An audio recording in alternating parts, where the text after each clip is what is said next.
చాలామంది princess cut కుట్టాలంటే lining క్లాత్ని మళ్ళీ కట్ చేసి మళ్ళీ జాయిన్ చేసి నానా తిప్పులు పడతారండి. ఒకసారి నా స్టైల్లో ఒకసారి కట్ చేసి చూడండి, ఎంత ఈజీగా ఉంటుంది చూసారా. ఫస్ట్ అయితే మార్కింగ్ వేసుకోవాలండి. మనం కటింగ్ చేసినప్పుడే ఎలాగైతే మార్కింగ్ ఉందో సేమ్ అదే విధంగా కుట్టుకుంటూ వెళ్ళిపోవాలి. చూడండి నేను ఎలాగైతే కుడుతున్నానో, దూరం కుట్టైనా పర్లేదు, దగ్గర కుట్టైనా పర్లేదు. ఇలా కుట్టిన తర్వాత కట్ చేసుకోవాలి. అంటే కుటికి మధ్యన కొంచెం గ్యాప్ ఉండాలి, మనం కట్ చేయాలి కదా, అందుకని. ఇలా కట్ చేసేస్తే మనం ఆటోమేటిక్గా జాయింట్ అయిపోయి ఉంటుంది. ఇప్పుడు మళ్ళీ స్టిచ్ వేసేద్దాం. పాదం మించి ఉండాలండి, ఎందుకంటే ఓవర్లాక్ చేసుకోవడానికి మనకి ప్లేస్ కావాలి కదా, అందుకుని.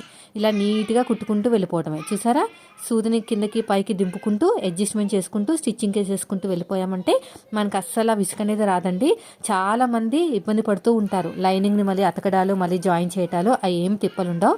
ఒకసారి మీరు కూడా నా స్టైల్లో ట్రై చేసి కామెంట్ అయితే చేయండి, చాలా బాగా వస్తుంది. చూసారా ఎంత నీట్గా వచ్చేసిందో. సో ఫైనల్గా రెండోది కూడా అలాగే కుట్టేసుకోండి. కింద లింక్ ఇస్తాను, ఫుల్ వీడియో ఉంటుంది, ఒకసారి అయితే చెక్ చేయండి.